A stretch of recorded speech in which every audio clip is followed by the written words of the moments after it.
तो जी हाँ मित्रों, आप सभी को नमस्कार। एक्सिस आईएएस में आप सभी का स्वागत है। आज 15 अगस्त है और आज हमारा स्वतंत्रता दिवस है।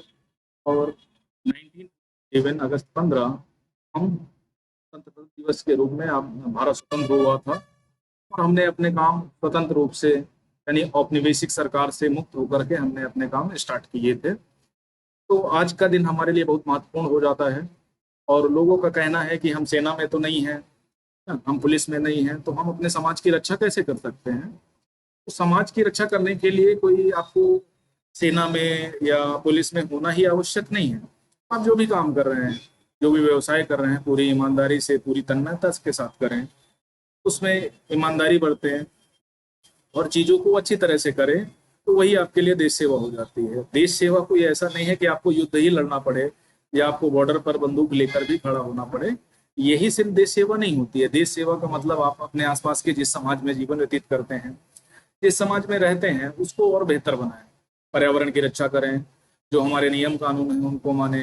अगर बाइक से निकलते हैं तो हेलमेट लगा करके आप जो परिवहन के कानून हैं, है ना, जो रोड के कानून हैं, उनको उन नियमों का पालन कर सकते हैं। आसपास जो भी गलत चीजें होती हैं, जैसे महिलाओं के साथ छेड़छाड़, बच्चों के साथ दुर्व्यवहार, है ना, आवारा पशुओं को मारना, तो ये सारी चीजों को सही ढंग से करके आप एक बेहतर जीवन यापन कर सकते हैं और बेहतर एक सामाजिक व्यक्ति बन सकते हैं। तो उसी के 15 अगस्त की हम कड़ी में हम आज एक चीज डिस्कस करते हैं कि एक जीवित आदर्श के रूप में संविधान। इस समय 9 दिसंबर 1946 से हमारी संविधान सभा की पहली बैठक हुई थी और 11 दिसंबर 1946 को हमारी दूसरी बैठक हुई और वहीं से संविधान निर्माण की प्रक्रिया स्टार्ट हुई। और 26 नवंबर 1949 को हमारा संविधान बनकर के तैयार हो गया, जो 26 जनवरी 1950 को लागू किया गया। 26 जनवरी को हम गणतंत्र दिवस क्यों मनाते हैं, इसके संबंध में हमने एक वीडियो बनाया था, जो आप लोग प्लेलिस्ट में जाकर के देख सकते हैं।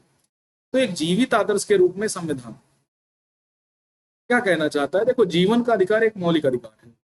आपने आर्टिकल 21 को पढ़ा होगा। उसके बहुत सारे आयाम हैं, यूपीएससी, यूपीपीएससी और एक समझदार नागरिक के लिए ये बहुत ही आवश्यक है जानना कि मौलिक अधिकार है। संविधान के माध्यम से अधिकार देश के सभी नागरिकों को मिला है। ठीक है, सभी नागरिकों का मतलब होता है कि जो हमारे देश के नागरिक हैं और अन्य देश के नागरिक हैं, भारतीय और विदेशी, दोनों को यह अधिकार मिला हुआ है। जैसा कि आपने पढ़ा है कि नागरिकों ने इस अधिकार यानी संविधान के अनुच्छेद 21 के विभिन्न संदर्भों में इस्तेमाल किया है। चाहे वो अपने मनपसंद शादी करने का अधिकार हो, ठीक है, और विधि सम्मत मृत्युदंड का अधिकार हो, या फिर पर्यावरण की सुरक्षा का अधिकार हो, स्वस्थ जीवन जीने का अधिकार हो, स्वास्थ्य का अधिकार हो, ये इसके कई सारे डायमेंशन आ जाते हैं। अब तो राइट टू प्राइवेसी, यानी जो आपकी प्राइवेसी है उसको छुपाने का अधिकार, यार अपनी बात किसी को ना बताना चाहें, उसका भी अधिकार आपको आपके पास है। इन प्रयासों से ही यह अधिकार और सार्थक और व्यापक हो गया है। उदाहरण के लिए आपने पढ़ा कि किस तरह हाकिम शेख, आपने हाकिम शेख को पढ़ा था क्लास 8 एनसीईआरटी पॉलिटी में। स्वास्थ्य, है ना, झुग्गी वासियों की कोशिश से रोजगार के अधिकार से जीवन का अधिकार हिस्सा माना गया। उसी तरह मुंबई के जो झुग्गी वासी थे, उसी तरह अध्याय में पढ़ा कि न्यायालय ने प्रदूषण मुक्त पानी, हवा के अधिकार को जीवित अधिकार का हिस्सा बना दिया था। शिक्षा, आवास के अधिकारों को भी अदालतों ने जीवन के अधिकार का हिस्सा बताया। बात समझ में आ गई? जीवन के अधिकार की विस्तृत व्याख्या आम नागरिकों के प्रयासों का नतीजा है। जब भी नागरिकों को ऐसा लगता है कि उनके मौलिक अधिकारों का उल्लंघन हो रहा है, तो अदालत में जाकर न्याय मांगते हैं। जैसा कि आपने इस पुस्तक में कई जगह पढ़ा। आपने पढ़ा कि आर्टिकल 32 के माध्यम से आप 5 प्रकार की रिटें सुप्रीम कोर्ट से डिमांड कर सकते हैं, दायर कर सकते हैं, जिससे आपके जो भी फंडामेंटल राइट्स का जो भी अतिक्रमण हो रहा है वो नहीं होगा और सरकार जो भी चीजें होंगी उसको बेहतर करेगी। क्योंकि कस्टोडियन कौन है? Supreme court. भारत के संविधान का जो कस्टोडियन है वो भारतीय न्यायालय है। और आर्टिकल 226 के मामले माध्यम से आप हाई कोर्ट जा सकते हैं। अन्य अगर कोई भी दिक्कतें हैं तो उसके माध्यम से हाई कोर्ट, सुप्रीम कोर्ट जा सकते हैं। तो फंडामेंटल राइट्स के मामले में अगर सुप्रीम कोर्ट जाना है तो आपको आर्टिकल 32, आर्टिकल 13 के माध्यम से ही आप वहां पहुंच सकते हैं और संविधान का रिव्यू भी कर सकते हैं।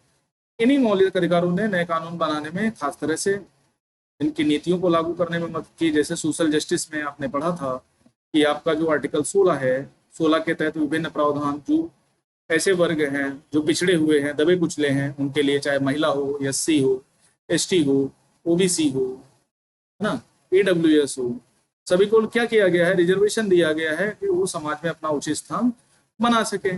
उसके अलावा आर्टिकल 19 के तहत भी बहुत कई सारे अधिकार दिए गए हैं। आर्टिकल 17 में अस्पृश्यता का अंत की बात की गई है, उसके संबंध में कानून बनाया गया है। आर्टिकल 23 और 24 के तहत पर्यावरण शोषण के विरुद्ध अधिकार से संबंधित कानून बनाए गए हैं। तो ये क्या है, ये संविधान का एक जो जो आपने टैगलाइन पढ़ी ना, जीवित आदर्श के रूप में संविधान, तो ये उसको सार्थक करते हैं। ठीक है, मौलिक अधिकारों और कानूनों के शासन से संबंधित विभिन्न प्रावधानों में इस बात की व्याख्या की गई है। इन उदाहरणों से स्पष्ट हो जाता है कि हमारा संविधान काफी लचीला भी है।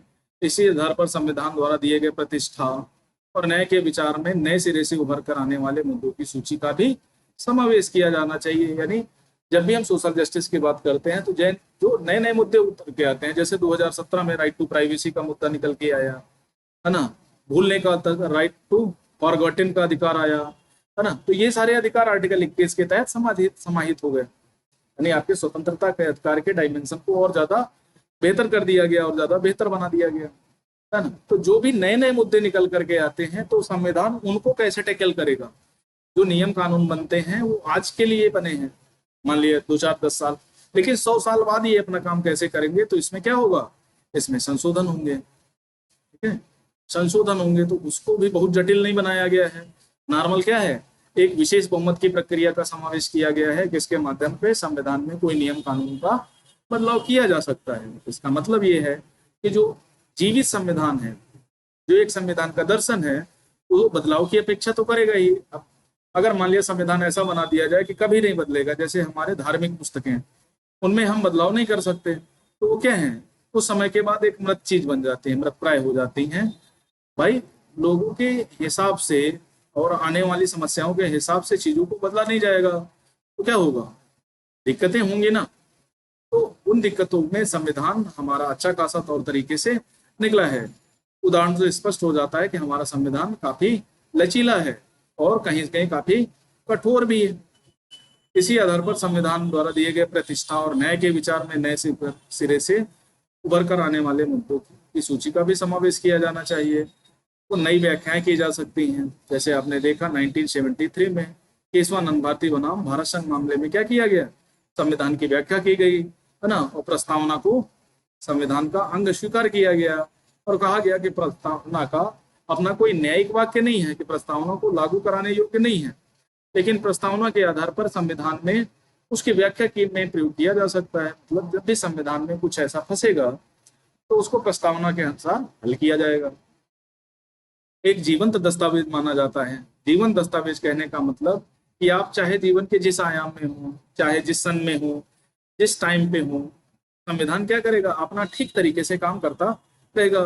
स्वास्थ्य का अधिकार हो, आवास का अधिकार हो, ऐसे बहुत सारे मुद्दे हैं जो 1949 संविधान के सदस्यों द्वारा पेश किए गए संविधान संशोधन में लिखित तौर पर मौजूद नहीं थे। ठीक है, जैसे पर्यावरण संरक्षण अधिनियम 1986, ये कानून पहले नहीं बना था। वन्य जीव संरक्षण 1972, ये कानून पहले नहीं बनाया था। तो बाद में क्या किया गया, समावेश किया गया। आर्टिकल 21 के तहत पर्यावरण के अधिकार को नहीं रखा गया था, लेकिन वर्तमान में है। तो इसका मतलब क्या है कि हमने संविधान संशोधन करके उसमें चीजों को ऐड कर दिया गया है, लेकिन भावना के स्तर पर वे निश्चित रूप से मौजूद थे। इसका मतलब यह है कि संविधान में ऐसे लोकतांत्रिक आदर्श उस समय मौजूद थे जिनके जरिए लोग राजनीतिक प्रक्रिया का इस्तेमाल करके यह सुनिश्चित कर सकते थे कि आम नागरिकों की जिंदगी में भी ये आदर्श हकीकत रूप ले सके। ठीक है, यानी जिस सन में भी हम जाएं, जहां भी जाएं, तो ये चीजें अपने का आप काम करने लगे और बेहतर तरीके से काम करें। जैसा इस पुस्तक के अध्यायों में चर्चा की गई है, संवैधानिक आदर्शों को यथार्थ रूप देने के लिए काफी कुछ किया जा चुका है। यानी इन लगभग 2023 चल रहा है और 1947 में हमने पहले स्वतंत्रता दिवस मनाया था। तो इसका मतलब हम 76 वर्ष, हमारी आजादी के 76वां वर्ष चल रहा है और इनमें हमने काफी कुछ हासिल किया। हमने बहुत सारी प्रगति की, बहुत सारी समस्याएं अभी भी विद्यमान है, लेकिन हमने जो अचीवमेंट के स्तर पर है, हमारे संविधान की अचीवमेंट है, हमारी काफी अच्छी रही। हमारी सरकारें हैं, एक दो बार को छोड़ दें तो हमारे संविधान ने हमारी सरकारों को एक बेहतर दिशा दी है और सरकारें उस काम में बखूबी निकली हैं। और समस्याएं हर जगह होती हैं, तो हमारे देश में भी हैं, उन समस्याओं से हम निपट भी रहे हैं और धीरे धीरे उन समस्याओं को हम खत्म भी करेंगे। देश के विभिन्न भागों में जनता द्वारा किए जा रहे विभिन्न संघर्ष बार बार इस बात को याद दिलाते हैं कि समाज के ज्यादातर लोगों की जिंदगी में समानता, प्रतिष्ठा, स्वाभिमान जैसे सवाल अभी भी अधूरे हैं। ठीक है, जैसे हाल फिलहाल में अभी मणिपुर में घटना हुई, उसके पहले अभी हाल फिलहाल में ज्योति मौर्य का मामला सामने आया है ना, सीमा हैदर के मामले आए। तो संविधान कहीं ना कहीं इन मामलों से अभी भी लड़ रहा है। ठीक है, अभी भी लोगों की जिंदगी में ज्यादातर समानता, प्रतिष्ठा, स्वाभिमान जैसे मुद्दे अभी भी अधूरे हैं, अभी भी लोगों के साथ भेदभाव होता है। तो इनको धीरे धीरे खत्म करने का प्रयास किया जा रहा है।